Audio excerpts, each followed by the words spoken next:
Okay, we'll leave it there. Quite frankly, though, I think the intimacy is not rated high enough. It's the touch that really holds us together anyway. For sure. The intimacy is something that makes us love each other. Okay. Anita, your dad passed away very recently at 93. He had dementia and he lived in a nursing home in Sydney. And shortly before he died, he made a special request to you. What was that? Well, he didn't have anybody anymore. He missed, the thing he missed the most when he got into the nursing home was that there wasn't any way that he could have someone to cuddle, because when he lived with his partner, they had two single beds next to each other, and he couldn't conceptualise where's the other bed. But yes, my father was a very sexual human being. He needed it, and he was sexually active right up to 2011 when that partner passed away. And so he faced the fact that that wasn't to be anymore with the person who he used to live with. So he sort of resignedly said, well, you'll have to get me a woman. And I thought, okay, I'll try. How old was he when he said this? 93. 93, so this was very recently. Yes, just at the end of last year. He was in this particular nursing home. How did you feel about that when he said that? I'm fine with it because he's always been open to my brother and I to discuss these things. So I thought, okay, I'm going to have to go and Google it or something, or go and research it, because, I mean, you can't just get anybody. Right? Well, you found someone, yes. a woman called Emma, and she's a sex worker that you employed for your dad. Yes. And we've talked to her. Here's what she said. My name's Emma, and I'm a carer, and what I describe as an intimate visitor. I've been a sex worker for close on 30 years. I've been a carer for half of that time, and I pretty much devote my time these days to working with people with dementia, largely people in their twilight years. Not so long ago, I received a call from a woman who introduced herself as the daughter of her father, who was in an aged care facility in the western suburbs of Sydney.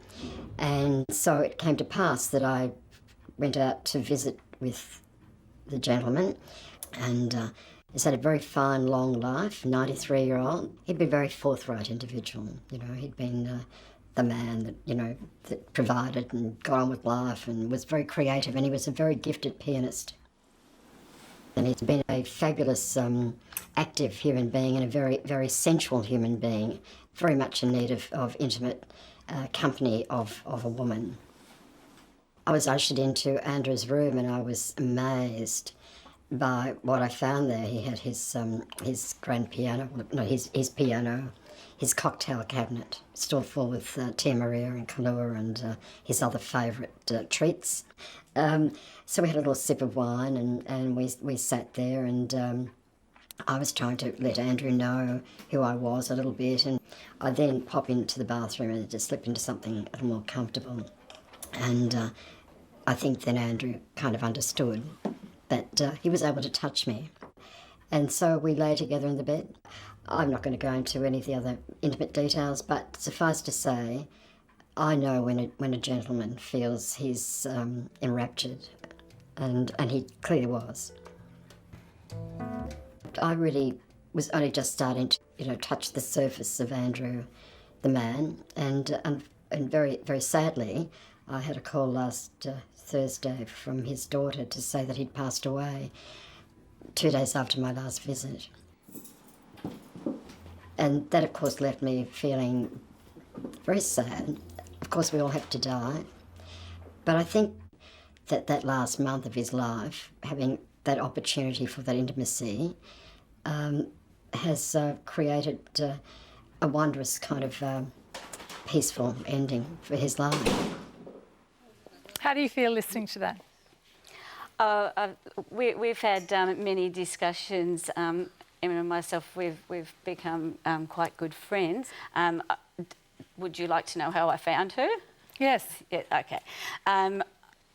In wondering how I was going to start this venture, it just fell in my lap because I'm flicking through the guide on the television and I saw a program on SBS, and it I can't remember what you titled it because it was an excerpt from Scarlet Road. Which is a film about a woman who works with disabled people as a sex worker. Yes. And I'm a disability support worker. So I took an interest, and it was a young guy with cerebral palsy, and he said to his mother, everybody else has the right to go to bed with somebody and wake up with them in the morning. Why can't I?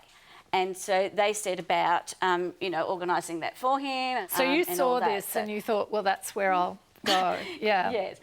So I thought, oh, where are these people? And then after that, there was the interview with Rachel, and Rachel was the one who visited him, and she's the one from Touching Base. And so I realised that it was an organisation that possibly I could contact.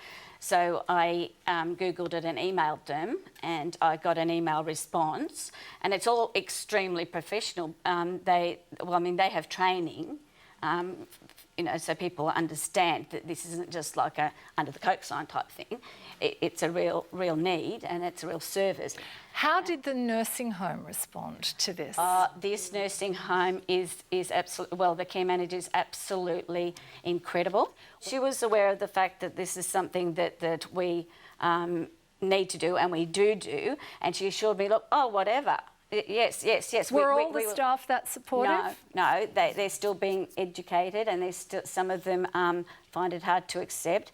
Well, I mean, they catered for people for whatever their need was. So, if somebody wanted a rubber doll or something like that, then that's what they got, and the staff. So they just were had to very cope aware with of the sexual needs of the people in the institution? Absolutely. It is. How common is that? Do we know how common that is in nursing homes? Not very common. Julie, not very common?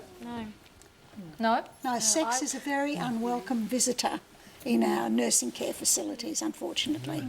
Kikis, you were, until recently, you were running a nursing home for the Greek Australian community. How would you have felt about residents in that nursing home having access to a sex worker like that? No, I don't think we'll let it happen. There's no need to let it happen. If it was a need, we're going to look into it. But at the moment, there's no need to. Okay, but if Anita had come to you, if her father had been in your nursing home, how do you think you would have felt about her coming to you and asking to have a sex worker? Myself, I don't mind, because I'm an open mind, and I believe if people, doesn't matter, especially men, because it's different for women. Women after 70, nobody marry women. I don't think they're interested on sexual affairs. But men, I mean, this is not... So you agree with this? You're his wife. This is a true story. If we like it or not, we can see people 80, 85, and they produce children. Did you see many women on 70 to have children? Kikis, them's fighting words, I'm afraid. They're fighting words. Doreen and Joy, would you like to buy into this? Well, yes, I would a little bit, because I'm a trained nurse as well as a writer, and I was working at a nursing home, and there was an old gentleman one night who was found in bed with a rather attractive lady who had dementia. Well, because it was a church-run organisation, we knew that would be absolutely disapproved of, and so we had to get him back to his own bed in a hurry. And yes, it would not have been on at all, even though I personally think that married couples should be kept together in the same room if they wish. And they're not? Not as a rule, not when I was in the industry. It might have changed, of course. Okay, has